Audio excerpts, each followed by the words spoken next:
Hey everyone, it's Stacy with Stacy Tomes Organizing, and it's September, and coincidentally we have a lot of natural disasters happening right as we speak. Hurricane Irma is tearing through Florida, like the worst hurricane ever.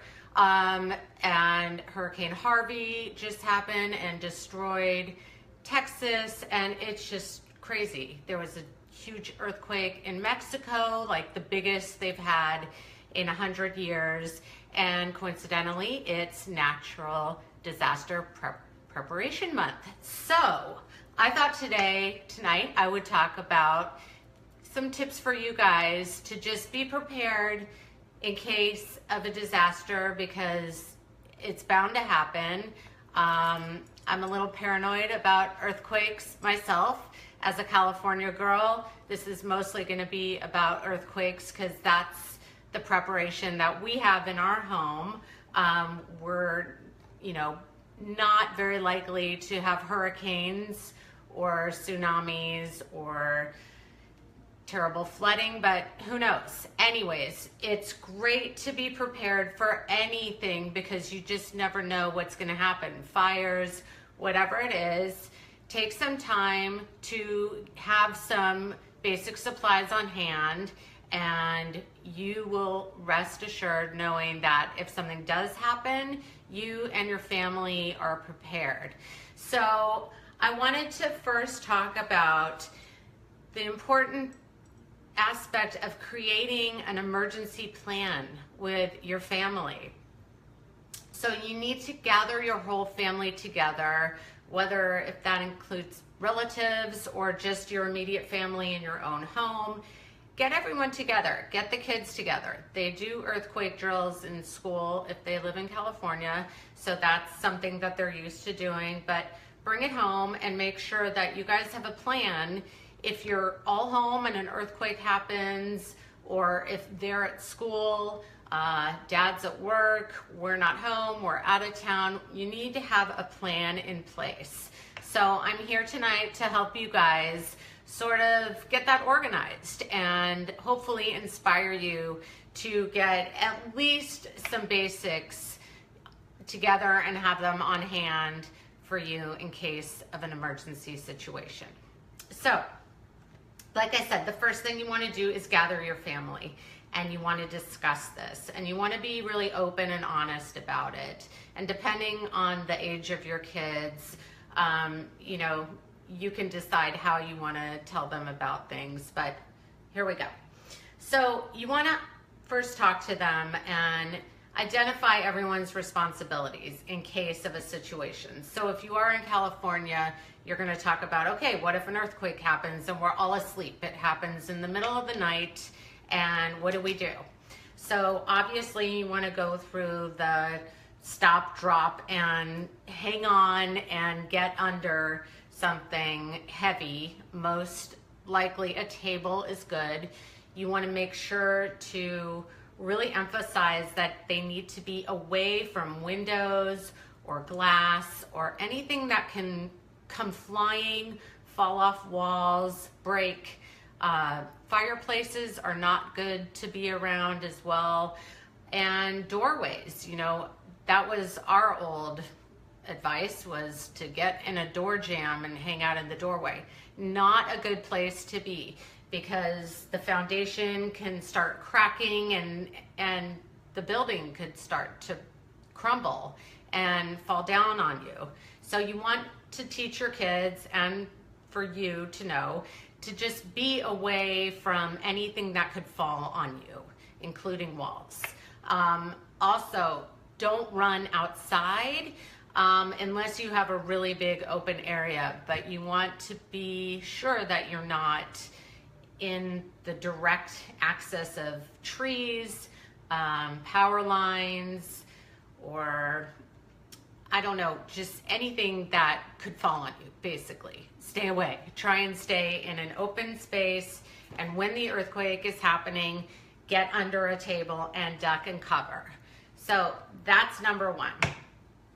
Now you want to work on the actual materials that you need to prepare. So ideally, you'd love to have an earthquake kit, and ours is a little over the top because, like I said, I'm a little paranoid about it, but I have done my research, and today my husband and I and the kids, we went through everything, and I was able to inventory everything and go out and replace or order things that were expired, put together a new thing of food, put together a new thing of clothes because my kids have grown since the last time. So putting something together is something you want to do and check on like every couple of months. So the number one thing that they recommend having access to is water. So what they recommend is a gallon per family member. So we have these big jugs that I think I got these on Amazon. I got them a while ago. So we have 2 of these, and we fill them with water, and we do store them in our garage because that's where we keep all of our stuff, and they're BPA free, but still our garage gets super, super hot, and we just take out and replenish the water every month. So you want to have something like this where you have plenty of water. So I love these because they're just great. You can stack them in the garage and easily pour them out and fill them up. So these are great. In our earthquake kit, which we also have, which we've had for a long time, this is something I believe I got on Amazon. We have water purification tablets. So if we do run out of water, then we have tablets that we can use in case we need to get water from another source that we're not sure if it's safe or not. So water purification tablets are just these, and again, Amazon is a really great resource where you can just order all this stuff at once. There's also tons of, you know, disaster supply websites that you can go on, and they have pre-made kits that have everything based on the number of people, and so on. So definitely go ahead and get that kind of stuff. We have emergency candles and also extremely important flashlights. So we have quite a few flashlights, and those are obviously very important to have because if there is a disaster, all the power is going to go out and you won't have access to television or you know, the radio. So you also want to get like a power crank radio. I don't have one right now. It's on order from Amazon, but again, go through Amazon, order one, have it. You'll feel good knowing that you have it in case. That way you can keep track of what's going on and just stay in the loop so you know and you're not like terrified like what's happening. Obviously you'll have neighbors and you'll have contact with people, but you know, what if people are stuck and they can't get out of their homes? Whatever it is, just think of, you know, everything ahead of time. It's always better to have more than not enough. Another thing that I highly recommend having is some cash. And I have, you know, about like $100 in here, and it's got 50 ones and then some 20s, but you want to have $1 bills because you may have to, you know, maybe there's a 7-Eleven close by and they end up opening and you want to buy something but they don't have change. So just make sure that you have some cash. I should probably have more than $100, but hey, now I know. So those are some real basics that are really, really great to have on hand.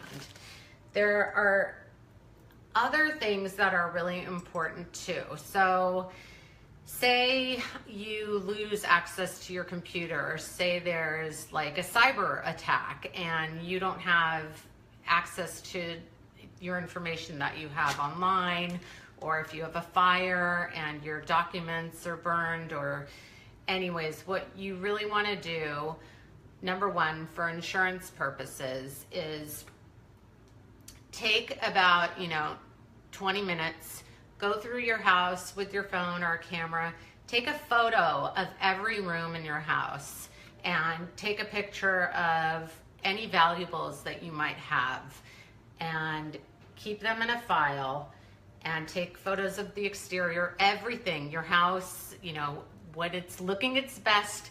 Take a picture of everything you have so you can really track what you had in case things get destroyed.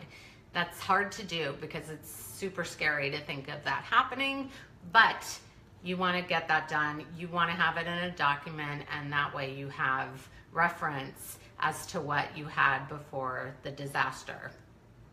So some other things that you want to do, and I suggest putting them all on like a hard drive, and that way you can also keep this right in your earthquake kit, is take any important documents like birth certificates, marriage certificates, social security numbers, your insurance information, credit cards, bank statements. Take photos or scan them, or somehow get them to go onto here. So God forbid, like, the cloud is gone.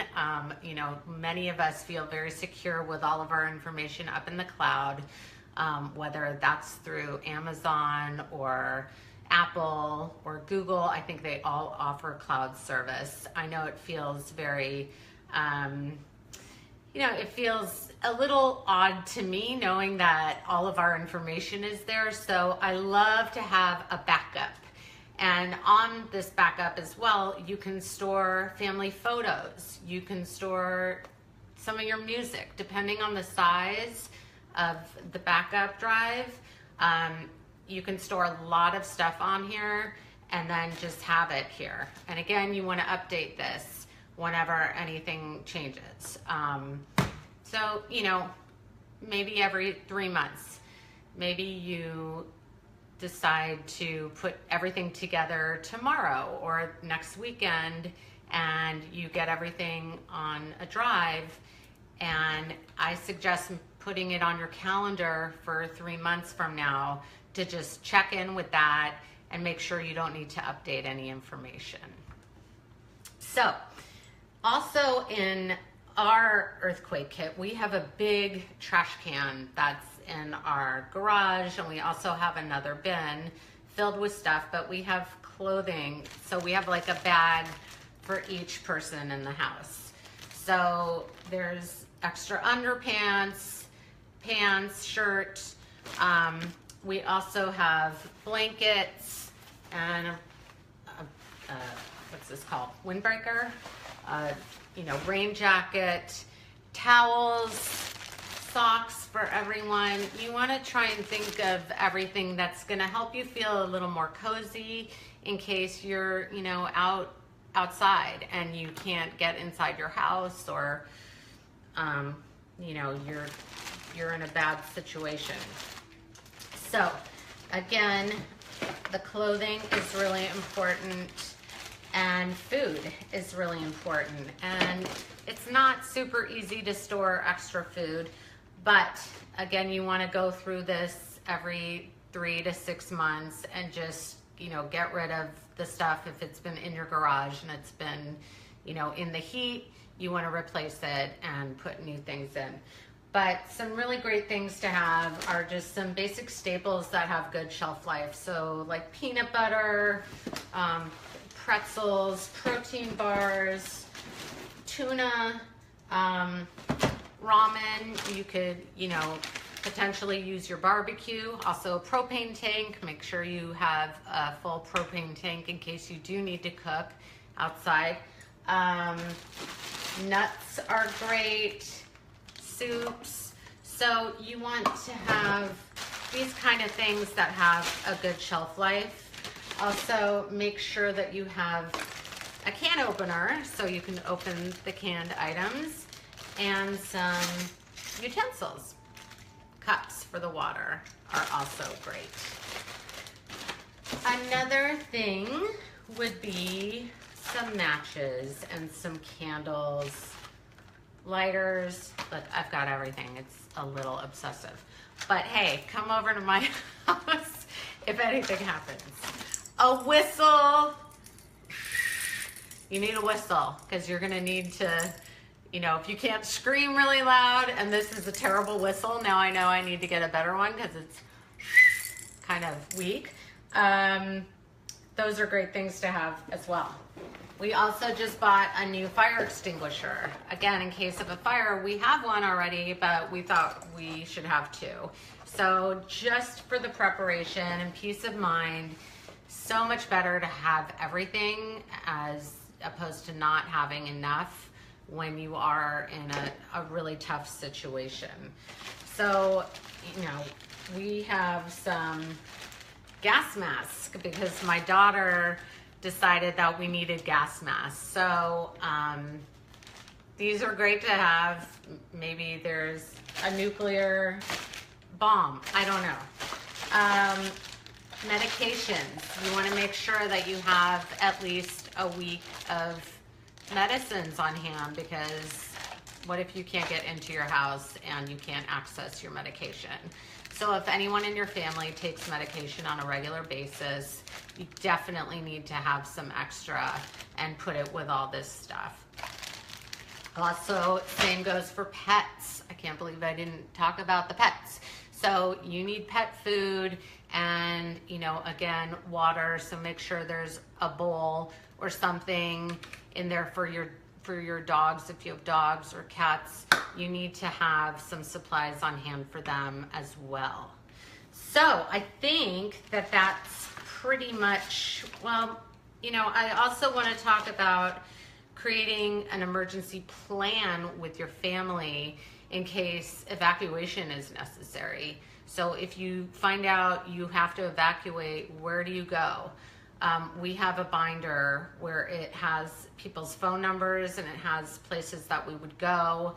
So say my husband is at work and the kids are at school, where do we meet if we can't get back home? Remember that the freeways are going to be jammed or, you know, possibly not in, you know, working condition. So you need to discuss these things and just have some sort of a plan in place. It is challenging because you don't know where disaster is going to strike. So originally my husband had said, oh, we'll go to San Diego, and you know, I don't know how logical that is because first of all, it's almost 3 hours away from us, and you know, how do we know if we could even get there? So really discuss where you would go in case of an emergency. That's really, really important. And it's really important when you do talk to your kids about this that they know you're in control. And it's not as scary that way if you practice things, and obviously if your kids are older, they're not going to get as nervous about it. But just be mindful when you talk to them about how you're bringing it up, and you know, whether or not they know what's going on with all the natural disasters happening right now. You know, just be really mindful about the way you bring it up and discuss it with them. Some other things you might want to have on deck if you do have small kids or kids of any age are some games, because remember, there's no video games, there's no TV, there's not going to be much for them to do. Their phones could die, so you want to have some extra portable phone chargers on hand. Definitely keep those in there, and again, you're going to have to recharge them as needed, probably once a month. Just check it out, put it on your calendar as a reminder to look at them. And maybe have some games, have some cards, have card games or any of their favorite things, pens, pencils, paper for them to draw. You know, it sounds like we have like an entire room filled with supplies for a disaster, but hey, why not? You know, it's better safe than sorry. So I think I've covered just about everything that we have, and And in terms of where to keep your emergency supplies, like I said, we do keep them in our garage because one of the walls of our garage just seems the most sturdy of our home, and the foundation is really sturdy. So that's where we choose to keep everything. And like I said, it's super, super, super hot in there, especially this summer. Everything's just gotten really hot. So get in there and inventory it and replace the water, especially. Make sure that you have water on hand. Buy a couple cases of water bottles, you know, once a month, and just switch it out, especially in the summer. When it gets cooler, you're not going to have to worry about that so much. So, you know, if you buy a case of water now, you may want to switch it out, you know, around Halloween at the end of the month, and then it should be starting to cool down, so that water should last and be, you know, drinkable.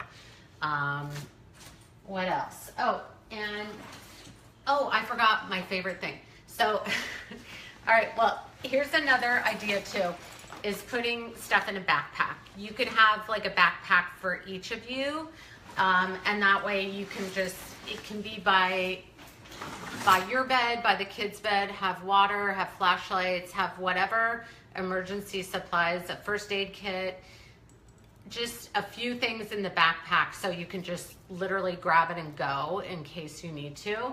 And also, this is so funny, I'm sorry, but I love this. So I was doing my research and I saw that this person posted about a toilet, because who really thinks about, oh, well, if we can't get in our house, we're gonna need to use the bathroom. So here's a great idea. Get one of these buckets from Home Depot, and I just lined it with a bag. And I have my toilet paper in there, some wipes, and I bought a $6 toilet seat from Home Depot. So you can literally, this is really heavy for some reason. The cheapest one was made out of wood. I don't know why that was the cheapest one. But set it on top, and ta-da, you've got a mini portable toilet. So how great is that? I don't know why I'm so excited about that, but I just thought it was such a great, clever idea.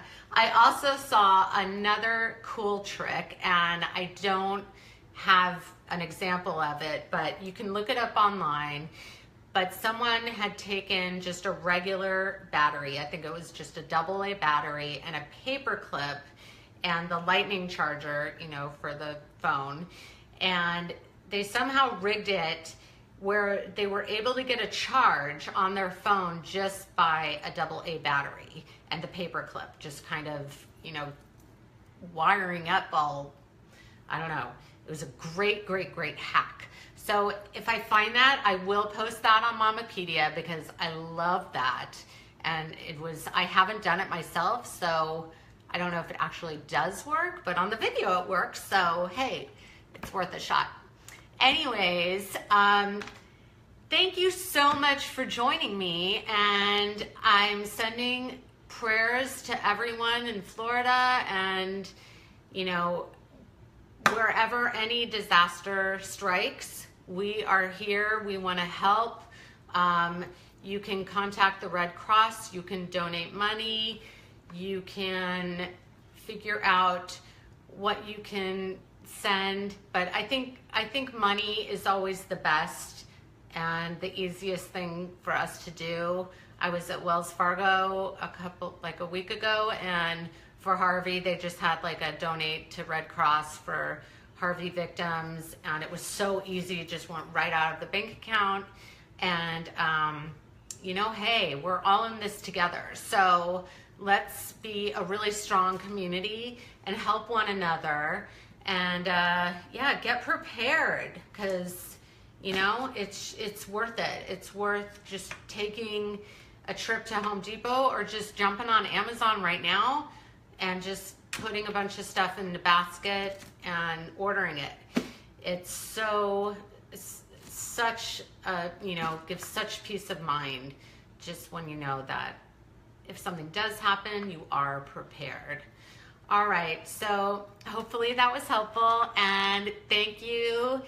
And next week I will be at the Emmys on Sunday, so I will not be joining you all, but hopefully the following week I will be back. And please always reach out to me if you have any questions, if you need any organizing help, I'm always here. And love you guys. Bye.